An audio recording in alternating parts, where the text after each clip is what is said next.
They suffer. Many get injured. Many die. Each year, tens of thousands of puppies are smuggled throughout Europe. Birgitt Thiesmann tracks illegal puppy traders across the continent.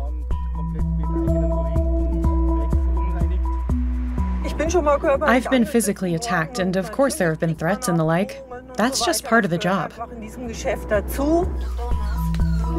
Birgitt has had her eye on illegal puppy mills. Many puppies end up with Belgian dog traders coming from the east. We witnessed so much suffering in there, more than you could ever imagine. You never get used to it, ever. In Germany, too, tens of thousands of puppies are sold on the black market each year.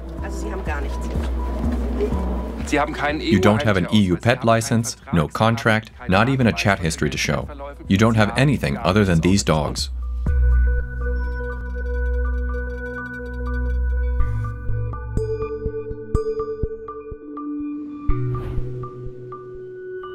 She's followed the routes of underground dog traders for thousands of kilometers. For years, Birgitt Thiesmann has been working with the animal welfare organization Paws to combat these criminal networks. Her investigations will eventually take her to Belgium, but first she goes to Prague to meet a woman who's left the illegal puppy trade behind her. In my line of work, it's very important to have contacts in all directions. So of course that means not only talking to the quote-unquote good guys who are on our side, but also speaking with the people who were or still are in this business. Not many are willing to speak openly. We got lucky. She spent years working in this criminal business. She saw the animal abuse, and then she decided to quit. This woman ran what's known as a puppy mill, a place where dogs are produced like goods for sale. Many European puppy mills can be found in Romania, Bulgaria, and like here, Poland. They use hormones to keep dogs in heat until they're pregnant. They're barely more than birthing machines. Almost all animals here are sick, including the puppies. But what matters to the breeders are the profits, not animal welfare.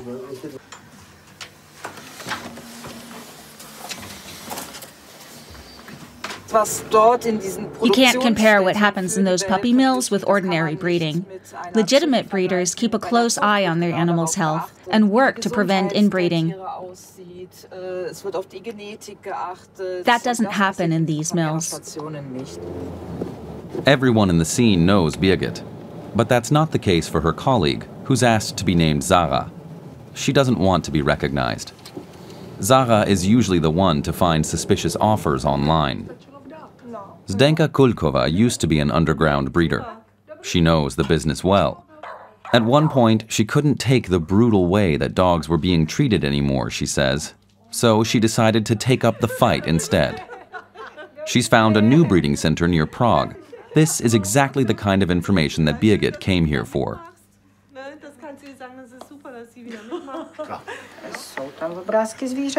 It's all well documented. There are close-up images, pictures of dogs in kennels, all up for sale. The puppies can be viewed in a showroom, but only there. In the back where the puppies are born and raised, they won't let you in. Not a chance.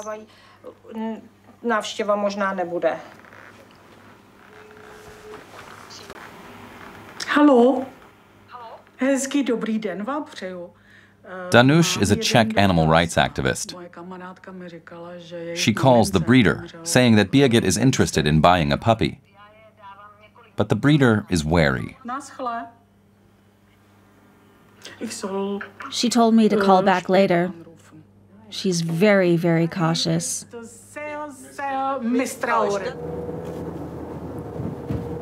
Birgitt wants to go scope out the place herself. She hopes to document how the animals are being kept with a hidden camera and the help of a Czech friend. A lot of money is at stake. Across Europe, the dog breeding industry is worth more than 1 billion euros a year, much of it done illegally. Birgitt knows her job is dangerous.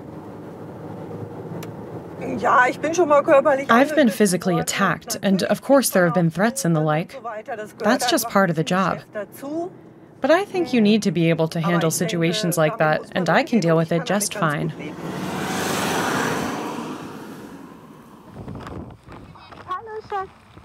Half an hour later, Birgitt is standing face to face with the suspected breeder. The woman remains wary and sends her away. But the animal activist won't give up that easily. She uses her hidden camera to try to film the backside of the building to catch a glimpse of the kennels and the breeding station.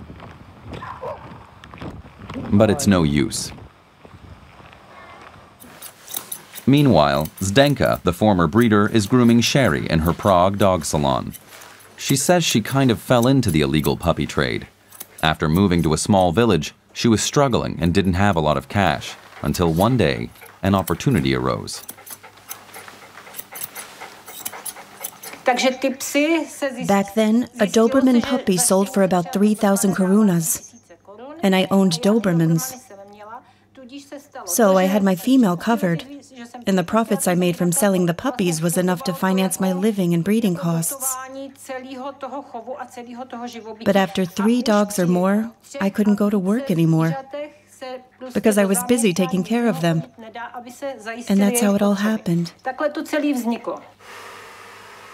3,000 Czech korunas are not even 120 euros. Now, Zdenka is ashamed of the fact that she was ever a part of the business.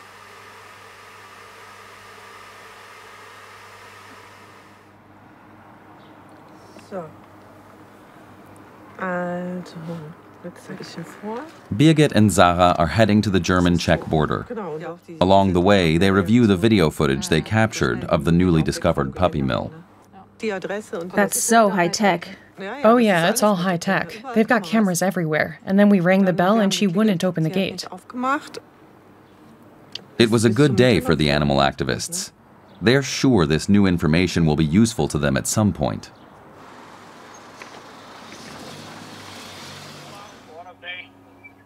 A border checkpoint. Birgitt works with the Bavarian border police, offering regular training on how to effectively combat illegal puppy trafficking. Today, she wants to learn more about what role it plays in these officers' day-to-day work.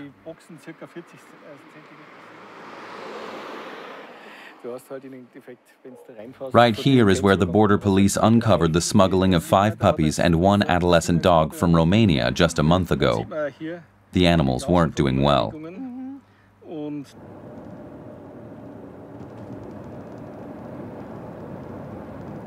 The officers notice a suspicious-looking vehicle. They pull it over for questioning. Ich zieh vorbei, wenn es geht, gell? Ja, geht. Dann gib ihm.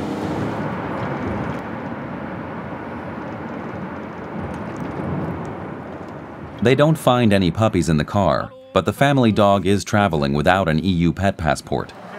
The police have several options on how to respond. They offer to let the owners hand in a copy of the dog's identification papers at a later date. Otherwise, they'll send over an official veterinarian to check up on things. Police Chief Sven Reitmeier says he once found puppies in the trunk of one of the cars he was inspecting. It really gets to you, especially when they're so small. They're so vulnerable. Most of the time, they're too young to have been taken away from their mothers. It can really get your blood pumping. But of course, I can't let them see that. We're professional enough not to let it show. Birgitt and Sarah are at the Nuremberg Animal Shelter. The manager, Tanja Schnabel, says the shelter bears the burden of the illicit puppy trade.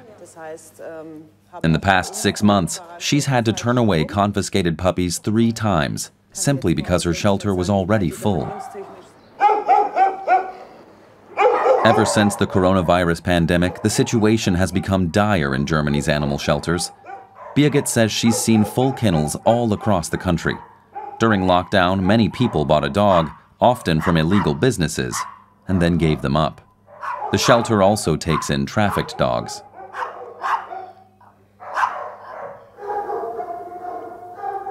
In March 2021, a van in Nuremberg transporting 100 puppies, some of which were deathly ill, was stopped for inspection.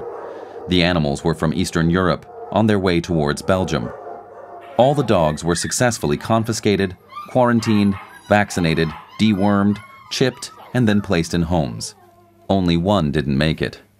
At the time, the handlers tried to take the matter to court to get their dogs back. After all, they were valued at around 200,000 euros altogether.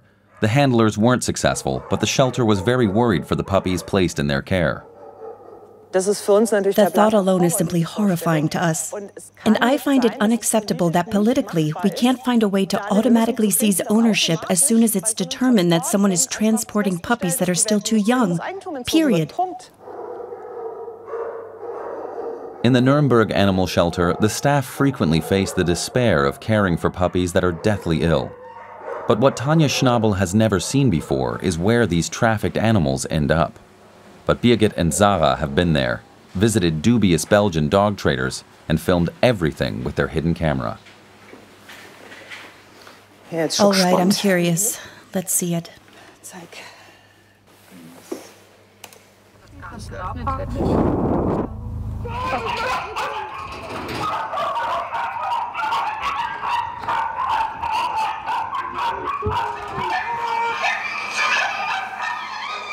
Oh my God.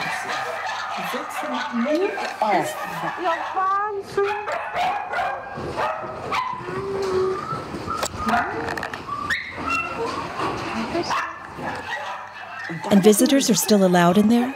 Sure, you can go in and touch them, pet them, even take them out. And there, it's so dirty. Looks awful.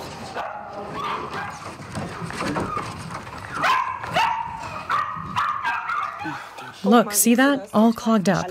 Full of wood chips. They can't be serious.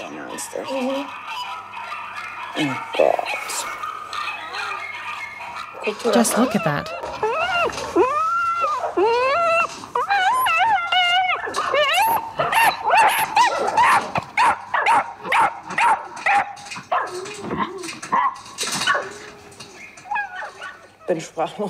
I'm speechless.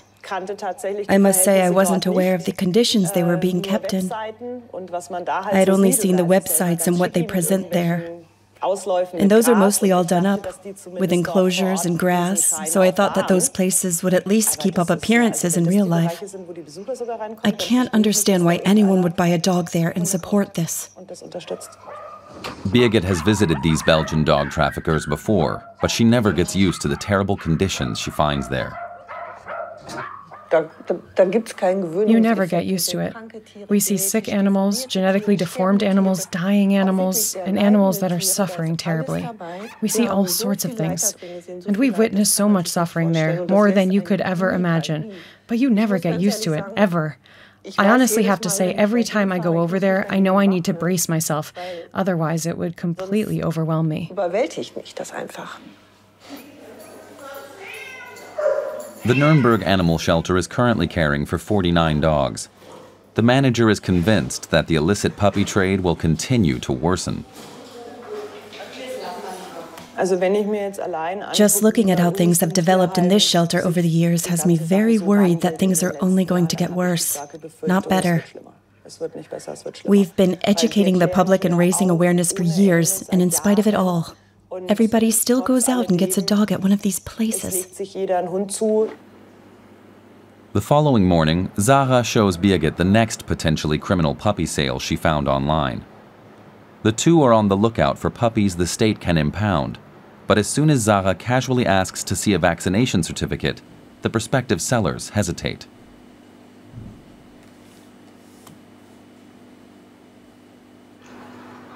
The two decide to move on to Belgium, where many trafficked puppies end up. Birgitt wants to see if conditions have improved since her last visit, something that has yet to occur. My heart is heavy having to go there. The times that we visited were just so shocking. What we saw there was so sad. The dogs don't bark. It's like they're screaming. They just want to get out of there. Many have given up. Many are sick. Some die. Several hours later, at a parking lot in the forest, Birgitt is speaking with a woman selling dogs who refuses to show her any immunization records for the puppy she's offering. I'll be honest with you, I don't need to make this sale, so that's that. But you have my sympathy. I have a husband, and he says we can't give out any information. Birgitt is certain that this puppy without any records was trafficked illegally. The woman wouldn't show any vaccination documentation and claimed it was for the sake of data privacy. I told her it would suffice if she just sent proof of a vaccination or something like that. Nothing that could be traced to her. But she fought that too. Why would somebody do that if they were innocent? It's just ridiculous. They never heard from the woman again. Birgitt and Sarah are both professionals. They both work full-time for the animal welfare organization Paws. Now they and their hidden camera have arrived at a Belgian dog trader that has raised some eyebrows. The two animal welfare activists have been here many times before. Each time, the conditions they found were appalling. The puppies here are kept in boxes that completely close them off from their environment. Such young puppies shouldn't even be separated from their mothers yet and need lots of rest. But here, visitors can handle all the dogs, which creates a high risk for dangerous diseases to pass from one box to another.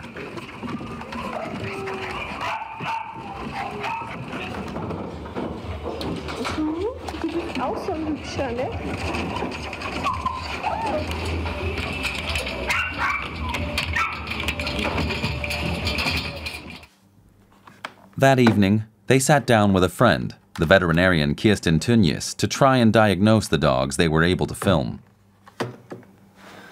Here, look at this. I want to hear what you have to say about this one. The way he moves, that can't be normal. Look at this. Oh, he could be seriously injured. In any case, it's completely atypical for him to move like that. And he certainly has a huge problem back there.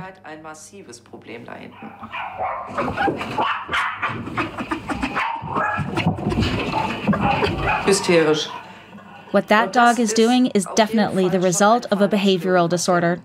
I doubt it would be possible to train that back out of an animal. It'd be very difficult. It breaks your heart to see it.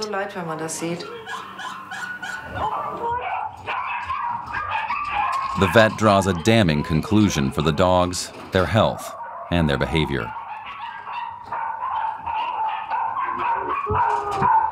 With dogs that have to live and grow up like this, it's practically inevitable they will display behavioral problems pretty much their entire lives, and that could become a real problem.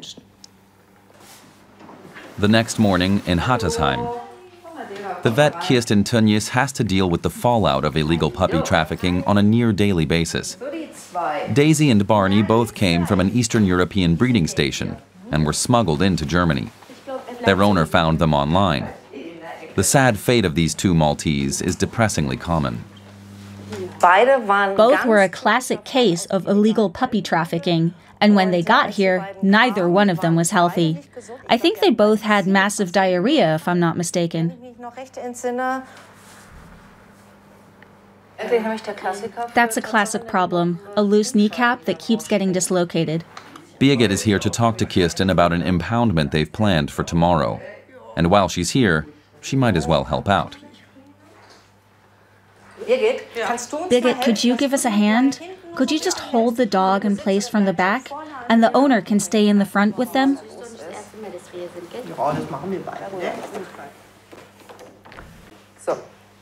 Here I have a few immunization records. These documents all belonged to illegally trafficked puppies. Once owners found out they had been duped, they simply left the papers with Kirsten. Almost all records show some form of clumsy forgery. Here, a birth month was simply changed with some correction tape. Other alterations are almost comical. And here we have my absolute favorite. I mean, each certificate contains one error or another. Otherwise, I wouldn't have held on to them. So this was Kira. You can see here, basically nothing was written down. Of course, no owner, different colors here. You can't even tell, is it male or female? The birth month was altered, but it was born in 2012, and if you keep looking, you'll find the only vaccination written down was against rabies in November 2011. That means this dog was vaccinated before it was even born.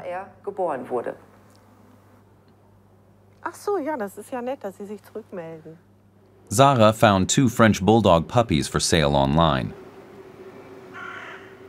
Her intuition says something's off. So, Birgitt gives them a call and listens to the obscure story of the puppy's supposed origin. My mother told me she got the dogs from a friend who had gotten them from a breeder. Yeah. She's going to try to figure out what their name was. Okay. The story sounds suspicious, so they decide to go and visit the seller the following day. They want to see for themselves how the puppies are doing, even if the case isn't clear. Sometimes you know from the very beginning that it's absolutely illegal. But the traffickers have learned. In this case, the puppies look awful. They look so pathetic. And he didn't know where they had come from. He said the vaccination records were at the vet's office and he couldn't retrieve them.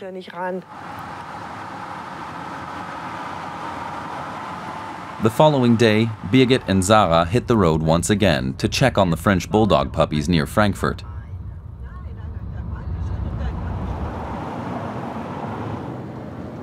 This time, the vet Birgitt Thiesmann is with them to pose as a potential buyer. They've brought their hidden camera. Kirsten can tell immediately that the puppies are malnourished and have a skin disease.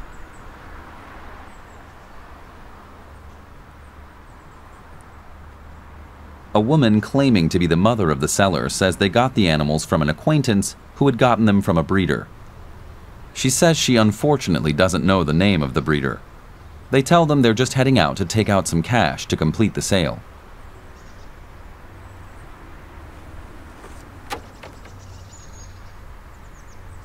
Then they take action. After we saw what state the dogs were in and heard that the dogs' origins were unclear, we went to the police. They were great.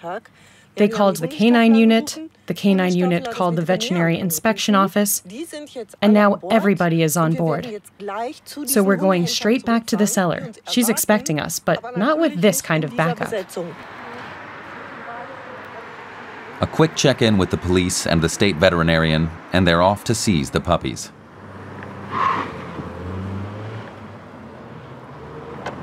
Oh, Gotterle. Oh, hello, baby. Back at the prospective seller, Kirsten takes the animals. She's followed by the state vet and a police officer. Up until now, the prospective seller had claimed his mother had gotten the dogs from an acquaintance who had bought them from a breeder. The state veterinarian wants to know details. What does that mean? Where did you get them? From Quokka. Quokka is a web portal for selling goods and services. Not a word about the supposed breeder or mysterious acquaintance anymore. The state vet doubles down. Fine. Can you show me a chat history? No. No? No. Contact information for the seller? No. So you don't have anything? I've got nothing on that. But you said you got them from an acquaintance of your mother's. Like I said, I bought them on Quokka and that's it. And I'm done making any more statements in front of the camera. What's more, the prospective seller can't produce an EU pet passport. He says the vet is holding on to all the paperwork. So the state veterinarian calls them up and asks if they know the owner. Never heard of him.